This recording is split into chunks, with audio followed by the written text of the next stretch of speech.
What's up, guys? It's Brandon Flash. Today you're here with my 2022 F150 Lightning, and we are replacing the 12-volt battery.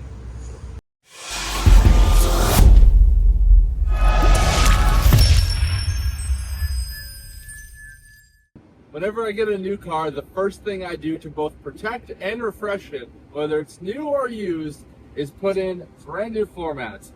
Get rid of your tired floor mats and stick with today's video sponsor, 3W Mats. Here you can see their premium mats that actually have carpet inserts. If you're going off-road on the trails, take out the carpet inserts and keep them nice and clean. If you're going on a hot date, you want to have your truck feel a little bit more premium, put in the carpet mats. They click in place to hold nice and secure, and that way your truck feels a bit more premium. In addition, they also have a truck bed liner, nice and rubberized, so that way things don't slide around as much if you're stopping or going, and it protects the floor and protects the things in your bed from the rough surface of the bed. For every vehicle that 3W Mats supports, they have custom fit floor mats that are 3D scanned of the floor well of your vehicle. They use the factory securing points, so that way they don't slip and slide around. They cover your carpet all around, and they give you a nice premium feel and won't move around for you. With 3W Mats laser fit floor mats, you can be sure that your floor and your vehicle are protected. Click on the link down below, and thank you to 3W Mats for sponsoring today's video. So as I mentioned, we are replacing the 12-volt battery in an F150 Lightning. And for those that are not familiar, even though this has a large 131 kilowatt-hour battery that actually drives the vehicle, it still has a normal little 12-volt battery, just like most other cars would have.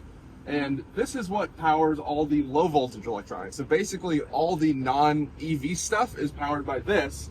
And this is actually charged by the high voltage battery via a DC to DC converter. And EVs have a fairly high duty cycle on these batteries. It's not doing similar things to like a normal gas car where it's having the crazy draw to start up the engine. However, it's a very steady state, kind of constant draw over the life of the battery for accessories and things. I'd say less so in an F-150 Lightning compared to like a Tesla or a Rivian or something that has a lot more things running standby. But my truck's been having some kind of strange symptoms, and that's usually a sign that the 12-volt battery is on its way out. This is a 3-year-old truck. According to the OBD data, it has been replaced once because it's showing 490 days old, or at least since the last reset, which is not 100% indicative. But we'll see if there's anything on the sticker that would indicate whether it's been replaced or not. So let's start with the replacement. First off, I'm going to turn the truck off. Right now it's on because I had the air conditioning running, so we'll do that.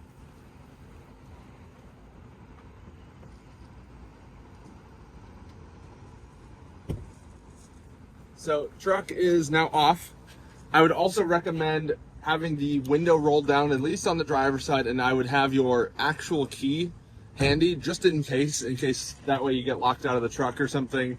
That way you have your actual physical key in case you need it, especially if you use phone key, just because when you're messing with a 12-volt system, kind of anything can happen and you want to be prepared. I'm doing this on vacation, so I'm even taking a little bit more precautions than if I were to do it like in my own garage. So in case you don't know, the 12-volt battery is located behind this panel right here, as it says 12-volt battery. What a concept. And to remove this, you simply slide up, as the arrows indicate, just like that. Give it a little bit of a firm press. And I'm going to be using what is my favorite toolkit of all time, basically, and I'll link this down below. This is a Wera Tool Check Plus. And this has all the basic tools you could want, essentially. That was an extra tool that I had on there, that I stuck a couple extra things in here. But you have a little driver, you have a hand driver basically, and then you have a couple sockets and a bunch of different bits. So just about everything you could want, you can do with this. And in short, this replacement is very easy.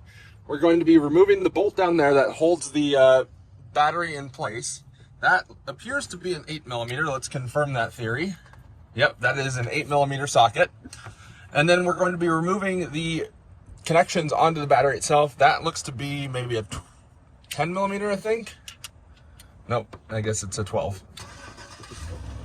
Yeah, probably an 11, but I'll use a 12 because I don't have an 11. And on the ground side, it appears to be a 10mm, which, what did I just do with my 10mm? Oh, rolled away. So we'll remove that one there. So let's start with removing the bracket down here. And of course, if you have power tools, that's probably a little bit easier. I don't have any power tools with me. So let's just use this. We'll use the little socket adapter and do this. It's a little awkward down here. This would definitely be easier with power tools, but again, I'm on vacation and I'm doing this because the truck was acting a little weird. So I'll speed this up for you guys. And we've got the bracket out, don't lose the screw. We'll set that off to the side. And then we will remove the, let's remove the ground first. So,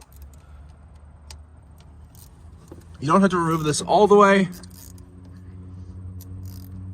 Just loosen it up, and then we'll wiggle that off a little bit more.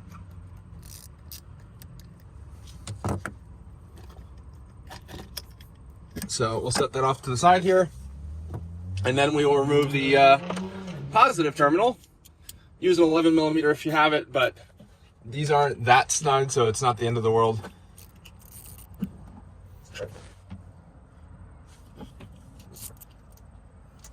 All right, so don't be like me and loosen that one. You're actually going to be loosening this one up here, it seems. And that one appears to be a 10mm,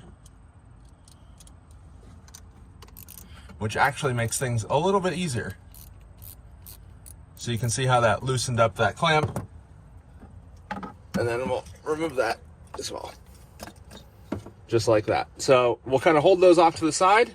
We'll pull this battery out. It's a bit awkward because it's pretty heavy and it's pretty far back. And let's take a look at the batteries here. So here's the new one. You can see a 9/25 build date. The part number on this is BAGM H3, and that's the same part number on this one as well. I'm trying to see if there's any date sticker or anything on here. Not as far as I can tell. So if someone has some way to know the date of this without a date sticker, I would certainly appreciate that, but I'm not seeing anything on here. You can also see it's the same 35 amp hour and 60 reserve capacity there, 380 cold cranking amps, but we don't really care about cold cranking amps on EV battery. So this one we're just going to set off to the side, and then we're going to pop this one in. So I'll give the camera back to Bethany. You can also see what it looks like in there. We'll get a picture here.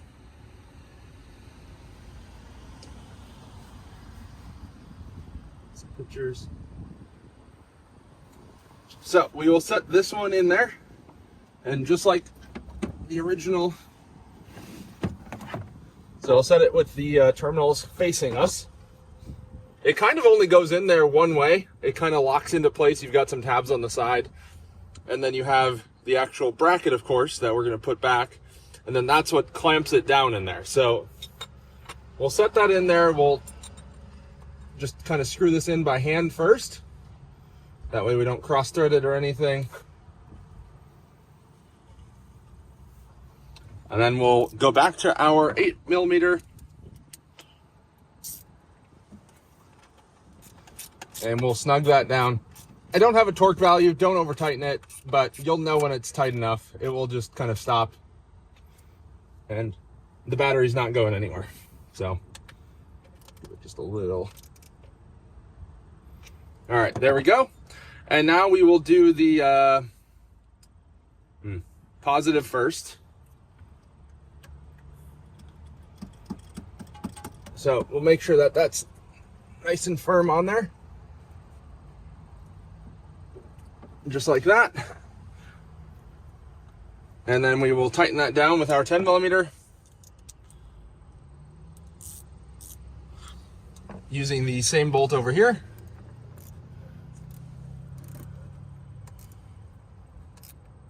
Again, just snug.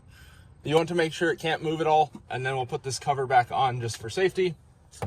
We'll then put this back on. If you see a little bit of a spark, don't be alarmed.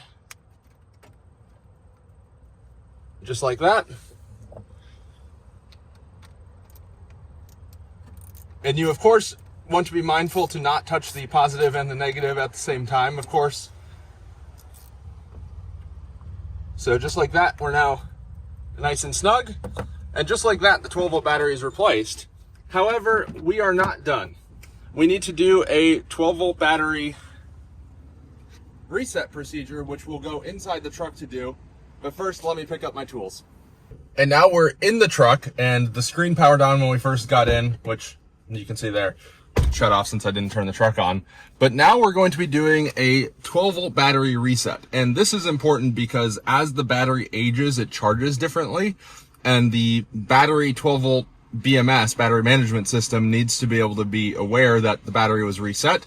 So that way it can reset that calibration and kind of do that calibration over time. So I'm going to put these instructions in writing down below in the description, just so that way, in case you want to reference them that way, which I would recommend, it's probably easier. But also I'll do it here for the first time as well. And I have a scan tool running, so that way we can see that the value reset to 0 as we do this procedure. But you don't need a scan tool in order to do this, but it doesn't hurt to have it if you want to verify that it was successful. So we're going to put the truck into accessory mode, which means that we're going to press the on button or start stop button without having our foot on the brake. So we'll just press the button here. You of course have to have the key and such in the truck. So we're now in accessory mode. We're going to flash the headlights 5 times, high beam. So 1, 2, 3, 4, 5. And then we're going to press the brake pedal 3 times. 1, 2, 3. And we should see the battery icon flashing, which you can see there in the bottom right. Just like that. And now you can see, so we have this aux 12-volt battery reset days, and it's now set to 0. So just like that, the battery is reset, or the 12-volt battery calibration is reset. And let's see if we lost our trip view. I'm not entirely sure if we will. Oh, look at that. We did not. So that's great to see. And now the truck is on and operational. We, of course, have the front trunk light is on because it is open, so don't be alarmed by that. But no warning lights or anything, and things are looking good. Something worth noting is that after you do the 12-volt battery replacement, since the front trunk has been open that whole time, you may have to, I believe, press and hold this button, or it will not power close for you. Let me see. There is a procedure for this. May have to use the button here. See if that one does it. Otherwise, we will just manually close it. I've had to do that before if I've ever disconnected the 12-volt battery. Looks like we will just be manually closing it. It feels wrong, but it's fine. And then it will latch itself once it gets down there. And then once it's done that once, now it's reset its calibration essentially. I have it fairly full. Don't be alarmed at how it popped kind of aggressively. And now, just like that, it is totally fine. So don't be alarmed if that's the case after you disconnect your 12-volt battery. You may also have to recalibrate your windows by going all the way up, all the way down, and then all the way up. But again, normal things when you replace your 12-volt battery. And just like that, you have now reset the 12-volt battery in your F150 Lightning. They claim that the battery warranty is 3 years on these. I would say after 2 years, you should maybe start considering replacing it. It's fairly inexpensive, and you'll prevent the vehicle from having some weird behaviors. I don't have an affiliate link or anything for the battery itself. However, if you need tools, I highly recommend the Wear a Tool Check Plus. You can also check out my Amazon kind of affiliate store down below, and I have some accessories videos as well. Really appreciate you guys using those links. Helps out the channel a lot. Thank you guys for watching. If you haven't already, hit the like button, hit the subscribe button, We'll see you guys on the next one.